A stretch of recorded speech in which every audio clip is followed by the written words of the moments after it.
خلافت کے لیے اتنا تباہ کن ثابت ہوا کہ تاریخ بتاتی ہے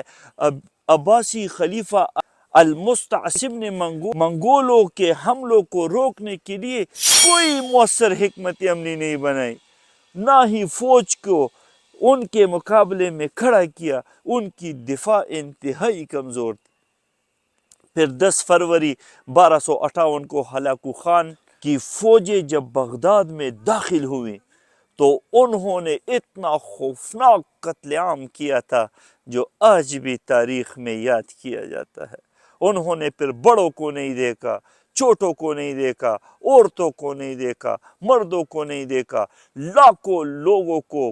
قتل کر دیا اور شہر کو نیست و نابود کر کے تباہ کر دیا۔ یہ عظیم کتب خانہ جو تھا،